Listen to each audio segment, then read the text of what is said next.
Hola queridos amigos, buenas y lluviosas tardes. Ahora hemos estado muy empapados.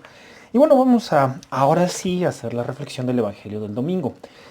Es un evangelio muy hermoso, pero además es un evangelio importantísimo. ¿Por qué? Porque da el fundamento de Pedro como cabeza de la iglesia, de Pedro como la piedra sobre la cual Cristo edifica su iglesia y el poder que le da a Pedro. Y dice el evangelio, quisiera centrarme en esta parte que es después de que Pedro hace la profesión de fe, Jesús le dice, dichoso tú, Simón, hijo de Juan, porque esto no te lo ha revelado ningún hombre, sino mi Padre que está en los cielos. Entonces Pedro recibe una revelación de parte del Padre y le dice, yo te digo a ti, tú eres Pedro, y sobre esta piedra edificaré mi iglesia. Que hay una primera promesa, tú eres Pedro y sobre esta piedra edificaré mi iglesia. Siguiente, los poderes del infierno no prevalecerán sobre ella. Otra promesa, segunda promesa. Continúa, yo te daré las llaves del reino de los cielos. Todo lo que ates en la tierra quedará atado en el cielo y todo lo que desates en la tierra quedará desatado en el cielo. Quiere decir que le dio a Pedro el poder de atar y desatar, es decir, de establecer qué es aquello que une el cielo con la tierra, es decir, administrar los medios para la salvación. Ahora, queridos hermanos, ciertamente este evangelio habla de Pedro, de piedras, y quizás aviente algunas piedras, pero bueno, no es con el afán de ofender, pero es cierto que posiblemente sean aventadas algunas. ¿Por qué? Ciertamente, y es triste, ha habido personas a lo largo de la historia que se han alejado de la Iglesia Católica. Y este alejamiento, este salirse de la Iglesia Católica, implica el no querer estar bajo la autoridad de Pedro, ni bajo la autoridad del Papa como sucesor de Pedro. Ahora, pero para seguir siendo cristiano sin estar bajo la autoridad de Pedro, perdón, hay que buscar algún fundamento. Decir, a ver, ¿por qué puedo ser cristiano sin la autoridad de Pedro? Entonces, algunos de los argumentos que se han querido dar para, digamos, quitar esta autoridad que Jesucristo mismo dio a Pedro es la siguiente. Dicen, a ver, Pedro no puede ser la piedra sobre la que se edificó la iglesia porque la piedra angular es Cristo. Ahorita vamos a explicar un poquito esto. Entonces dicen, a ver, vamos analizando el texto. Y entonces el texto en griego dice, cuando habla de Pedro, le dice a Pedro, tú eres Pedro, el término que usa en griego es Petros. Y después dice, y sobre esta piedra edificaré mi iglesia. Entonces el término que utiliza es Petra. En algunos usos y costumbres de este término, se dice que piedra es aquella roca grande, efectivamente, y petros eran esas rocas más pequeñas que usaban algunos soldados como para defenderse, como para lanzar la onda. Entonces dicen, a ver, no, no está hablando de piedras diferentes. Entonces le dice a Pedro, tú eres Pedro, pero cuando dice sobre esta piedra edificaré mi iglesia, no se refiere a Pedro, sino a Jesucristo. Esa es la argumentación que hacen. Y vamos a analizarla, a ver qué tan válida es. Primero, vamos a ver el uso del término, porque es cierto que aunque en algún momento dado se pudiera haber hecho esta diferencia, vamos a ver cuál es la raíz del término. Y para eso les presento diccionario griego, porque luego dicen, es que los católicos sacan todo de su catecismo y no salen de eso. Bueno, si en el catecismo encontramos la síntesis de lo que son los principios de nuestra fe, es muy cierto. Pero vamos a ver lo que nos dice el lenguaje, para que no digan que ahora sí que es truculento y arreglado.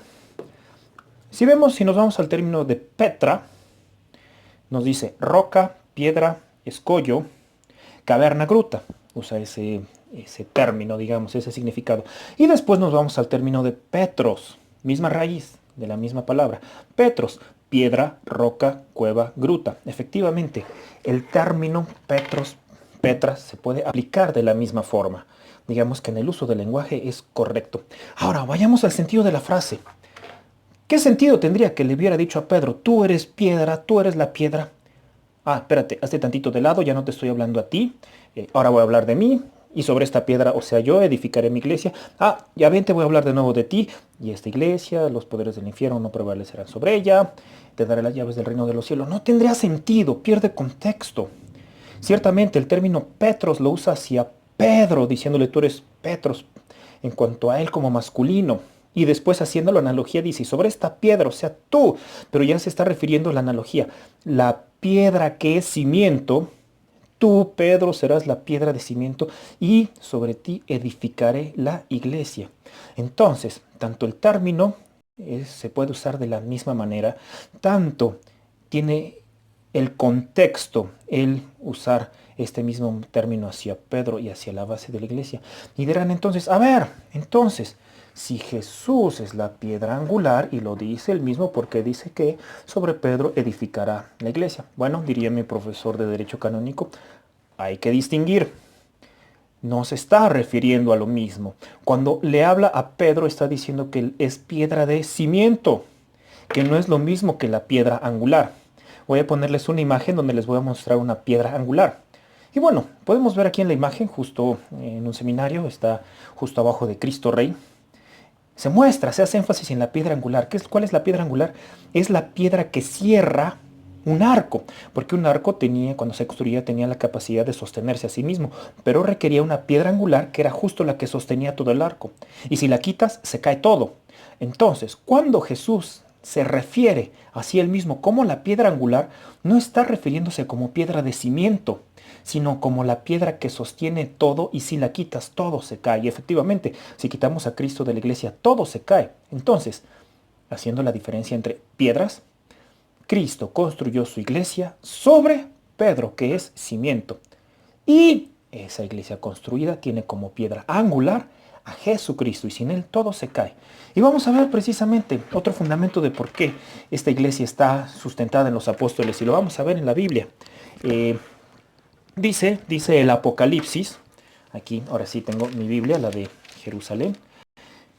Dice, entonces vi uno de estos 7 ángeles que tenía las 7 copas llenas de las 7 últimas plagas, y me habló diciendo, ven, te voy a enseñar a la novia, a la esposa del Cordero.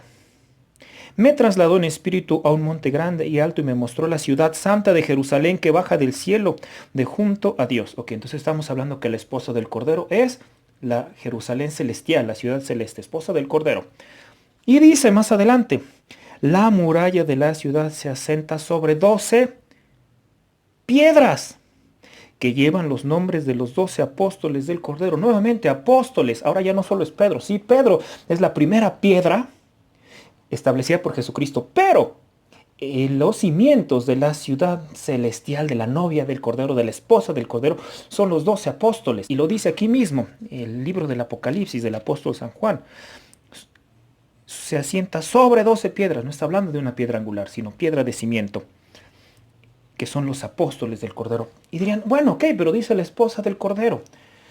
¿Cómo podemos saber que la esposa del Cordero es la iglesia? Bueno, vámonos a San Pablo, carta a los Efesios, cuando está hablando del matrimonio, y lo dice de una manera grandiosa. Maridos, amad a vuestras mujeres como Cristo amó a la iglesia y se entregó a sí mismo por ella. Es decir, ¿cómo tiene que amar un esposo a su esposa? De la misma forma que Cristo ama a su esposa. ¿Y quién es su esposa? La iglesia. Por eso mismo lo dice. Cristo amó a la iglesia y se entregó a sí mismo por ella. El amor de esposos es el amor de Cristo y su esposa. Ahí está precisamente esta analogía que nos muestra que la iglesia es la esposa de Cristo. Y ya lo vimos, que es la Jerusalén celestial, que está sentada sobre estas 12 piedras. Y dice más adelante, así deben amar los maridos a sus mujeres como a sus propios cuerpos. El que ama a su mujer se ama a sí mismo. Entonces dice aquí más adelante, porque nadie aborrece jamás su propia carne, antes bien la alimentará y la cuida con cariño, lo mismo que Cristo a su iglesia. Nuevamente esta analogía, marido ama a su mujer, marido cuida a su mujer, Cristo ama a su iglesia, Cristo cuida a su iglesia. Esposo, esposa. Por eso dejará el hombre a su padre y a su madre y se unirá a su mujer y los dos se harán una sola carne. Gran misterio es este, y lo digo con respecto a Cristo y a su iglesia. El fundamento precisamente del matrimonio es el matrimonio entre Cristo y su iglesia. Entonces, queridos hermanos, aquí encontramos ese fundamento con el cual podemos tener toda claridad de que Pedro es aquella piedra sobre la que Cristo edificó su iglesia y le dio ese poder de atar y desatar. Y por mucha gente que salga, por mucho que la ataquen, las puertas del infierno no prevalecerán sobre ella. Bueno, si en algo te sirvió esta explicación, te invito a que la compartas, podría servir a alguien más. Muchas gracias y que Dios te bendiga. ¡Viva Cristo Rey!